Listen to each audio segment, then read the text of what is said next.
from New Hampshire, it's time for the Science Cafe!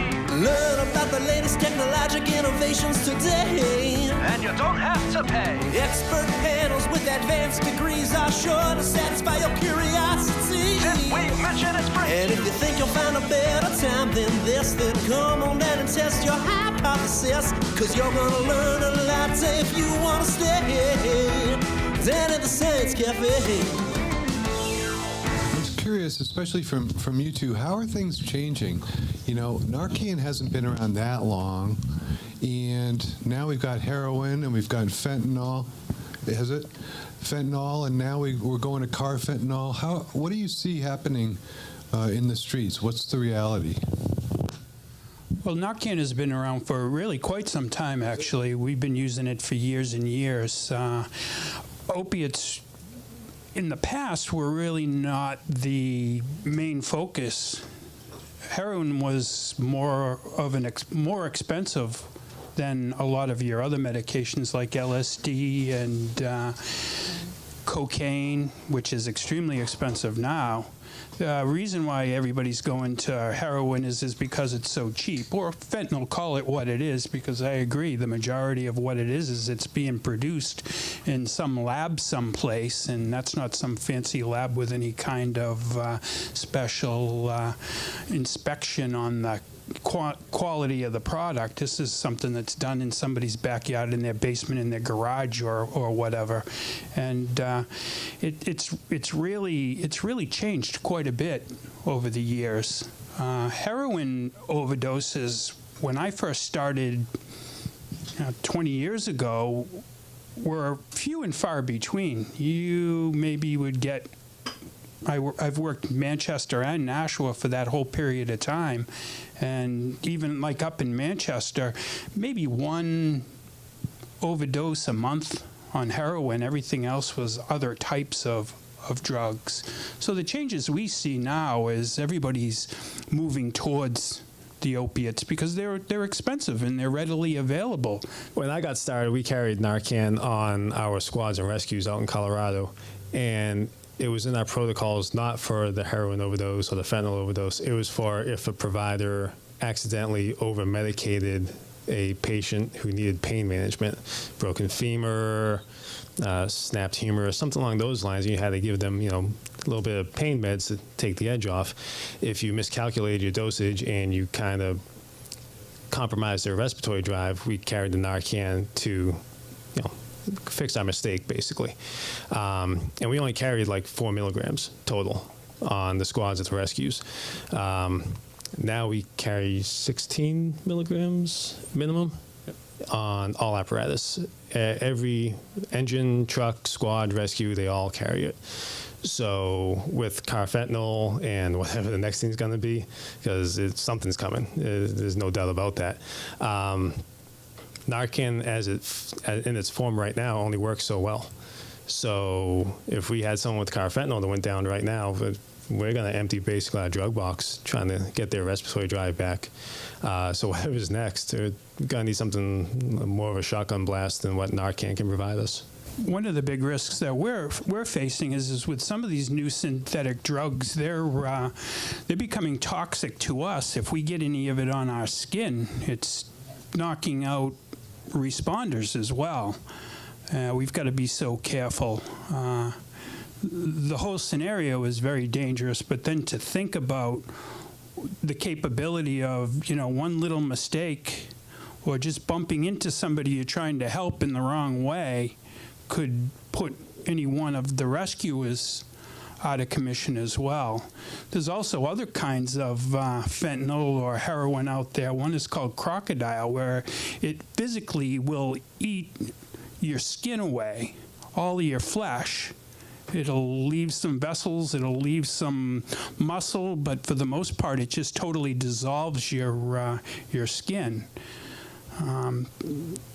Some of the other changes is like meth.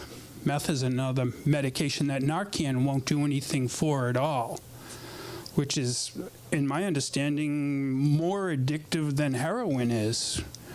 And I don't know how that's possible. Talking about like opioid crisis. We've had opioid crisis in this country for a very long time. We just have cycles of them. You were talking about the 70s, but we can go back to the 1800s.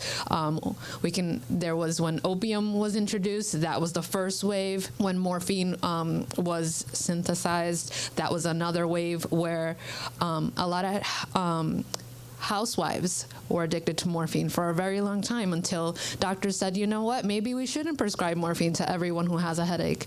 Like, maybe we should do something else. And it's like we forget.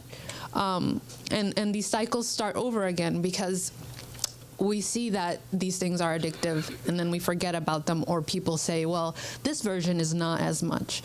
So this is not a new problem. This is a problem we've had over centuries in this country. It's just every opioid has a different name and a different potency.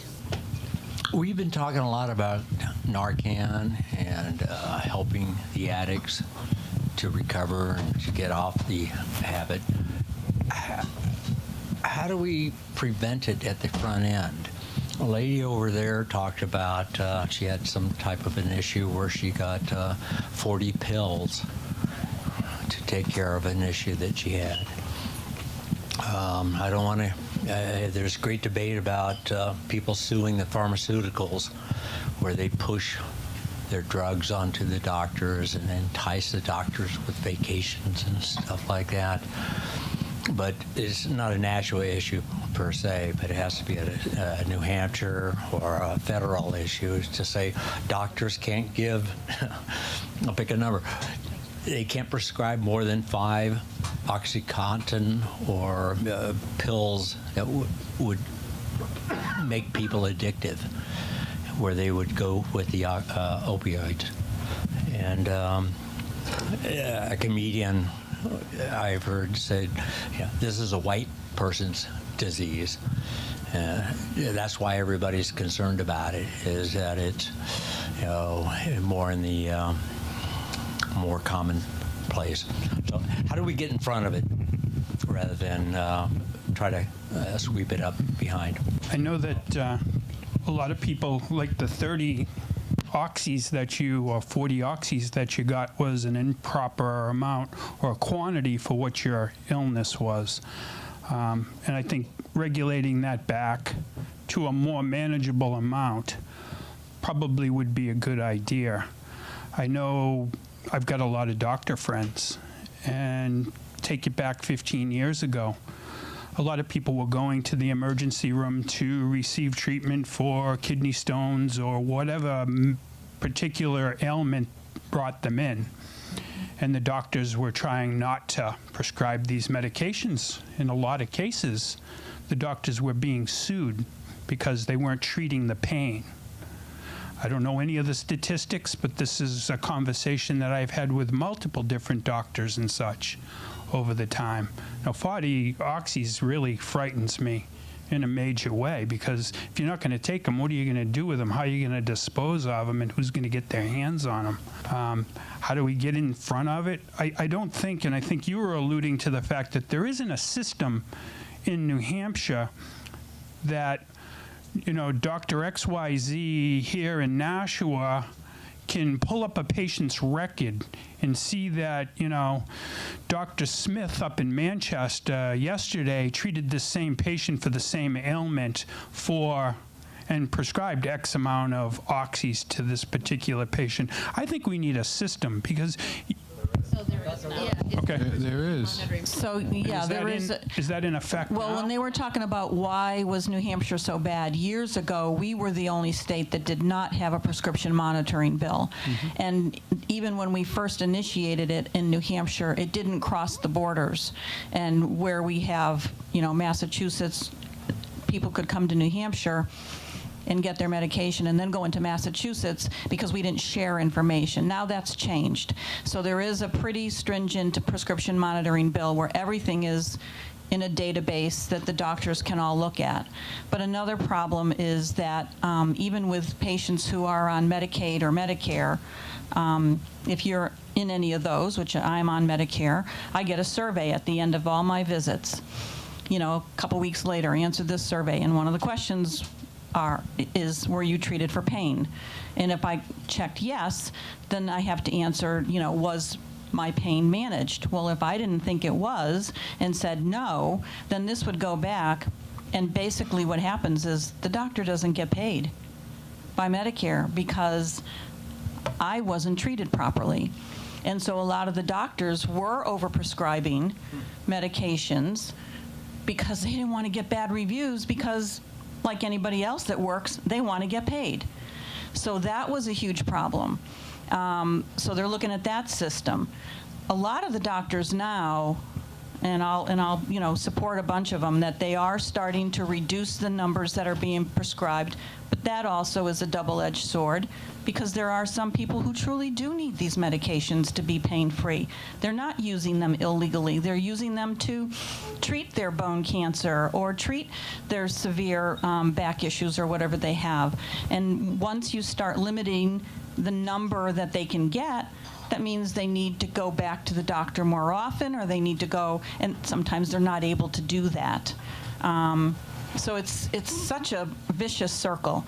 And, like Lisa said, this opioid problem has been around for many years, and it's probably going to take many years to solve it. To say that I've kind of been through the whole gamut with a son. Luckily in Massachusetts, he was in some beds, but he went in and out. And what occurred to me just listening to you talk about, Amy, the lack of follow-up to saving someone. If I had had a kit when my son came home from his very first, it was very short term. It was a residential thing for like 3 days, or it was an inpatient thing. But if I could have had, the sedatives or the benzo or something to taper him down, it would have been like a different kind of NARCAN intervention. It would have been a way to save him with some or let him detox at home. So if you don't have enough beds, why couldn't there be some kind of little, kit you send the person home with from the emergency room? It's sometimes the addict needs to be taken away from the situation, taken away from where they're at. I do know people that have detox on their couch. I absolutely do know a bunch of people that have just kicked cold turkey and not had any medication because they needed to, and that point in their bottom or whatever, I don't really like saying that word, but where they made the decision to not want to use anymore, and they stuck to that. It's really hard because it is a mental thing, that thing that I talked about where it's like becomes survival. And there's just this shift and this automatic switch that sometimes that doesn't work for some, and it does work for some, to just detox on a couch. I don't really think doctors would be open to prescribing at-home meds for detox. I don't know if that's a thing. I've never heard of that, being able to go to a doctor and say, hey, my son's an opiate addict. Could you give me 5 Suboxones and a couple benzos that I could administer for a week?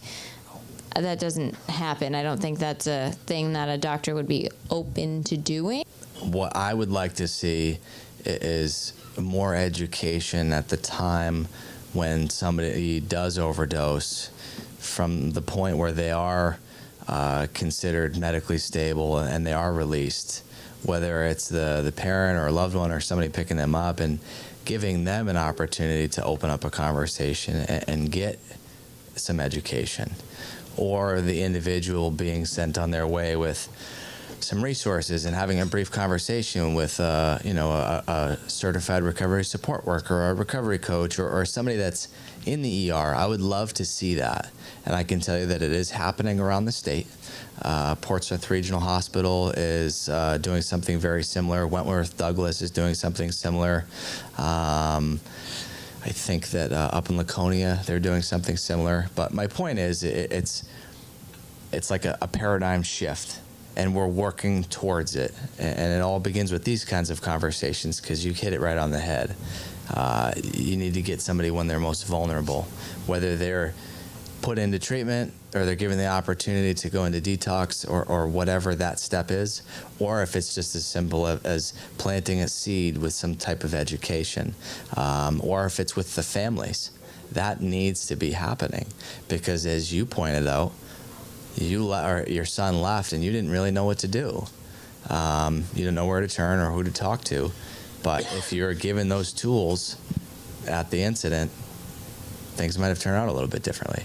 Yeah, Narcan doesn't bring back people from benzos. There's another med like Narcan, it's called Ramazicon, that we can utilize for benzo overdoses and such, but it's not a drug that they really want us using out in the community, because benzos are also used for reversing seizures. And seizures are an issue from people that are withdrawing, because their body goes into such a crisis that a lot of them suffer seizures and such. And using a medication like Ramazicon can be very dangerous if they're on that for seizure purposes. Sometimes we have no way of telling. But I think removing the individual from the environment in the follow-up is definitely the part that's lacking. It's the most frustrating for us, because we see the same people over and over again. A lot of them we know by name. I've revived people, I think the most is 3 times in one evening, maybe a couple of hours apart from when they get down to the hospital, and then they get woken up and they get very angry, and like she says, they need that fix. The worst thing I can do is give somebody too much Narcan. I just want them breathing. I don't want to see them, I don't want to try to make them straight. They need the fix as much as they need the Narcan, because it needs to come off them slowly. And they just run right back to it. So I think the solution is going to be offering it to them, educating them, and then giving them a means or a place to be able to go. That's the big part that I see that's missing in the equation. You talk about beds in an ER. You have a 22-bed ER that, say, 1/3 of it is consumed with people that have addiction issues and such, which is leaving people with other illnesses out in the waiting room. They need to expand that stuff so we can get these people in and give them a private area with people that are specially trained to help them. Because I'm not going to solve anything on the streets. All we're going to do is wake them up and take them to the emergency department. And then hopefully we don't see them again because they've moved on in their lives. Since the good old days when heroin was more expensive, what has changed to make it so inexpensive now? I think Roy talked about it. It's synthetic. So we know that heroin comes from the poppy plant, and that has to be planted, and it has to be grown, and it has to be a good crop season, and all of those things that impact the cost do not impact the making of synthetic fentanyl. So it's made in a lab, it's very cheap, and that's what has contributed to our opioid crisis in specifically this state, because I don't think any other state has a higher concentration of fentanyl than New Hampshire. We can't so much focus on the supply because it's just going to keep coming. What we need to focus on is the demand and lowering the demand. So making sure we focus a lot on prevention, on treatment and intervention, because we know that if demand decreases, supply will decrease as well.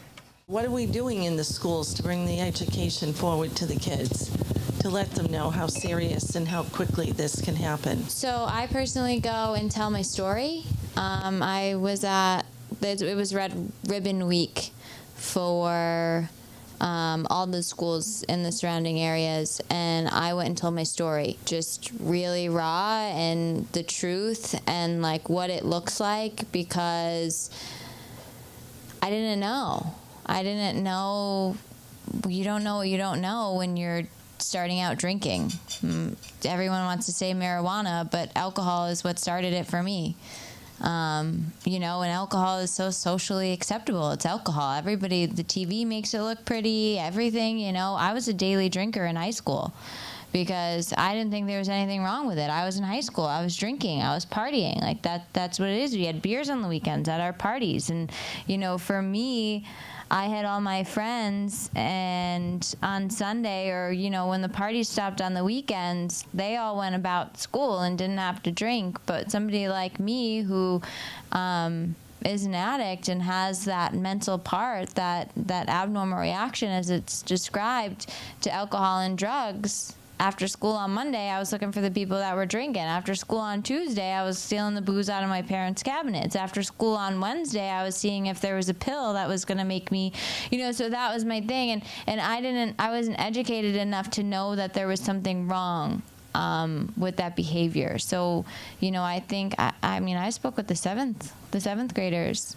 and I asked them before I speak, I always ask them how many of them understand, you know, what addiction is, or have a family member or something that is affected by the disease of addiction, and 90% of them raised their hands. And the questions that they were asking me were, one of them broke my heart. This girl's like, I have a friend and he's 10 and he's using heroin, and I'm fear for him. 10 years old is what the question was she asked me. You know, so it's happening to a younger and younger generation, and everything's cool. You know, what they think, and then they don't realize that there's different side effects to the people that just do it at once and they are fine, and then the other people that are like me that have that different reaction to the alcohol and drugs, and once I start, I can't stop. So I think the prevention, and I don't charge for that. I'll speak to any high school. I'll speak to anybody at any point, and I'm just here to do that because, like I said, that's what I want to do. It's what I believe I'm here for today.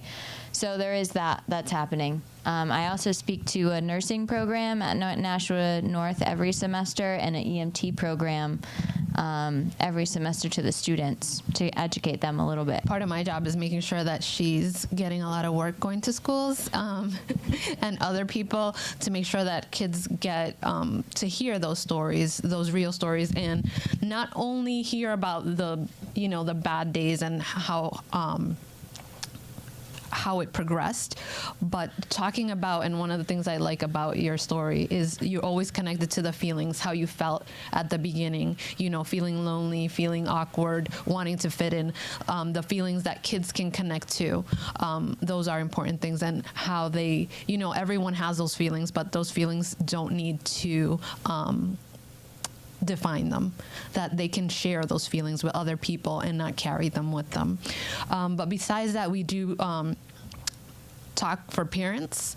We connect with PTOs, we connect with teachers, educate teachers on what they should be looking out for, when they should reach out to the counselors, to the students, make sure that they're okay.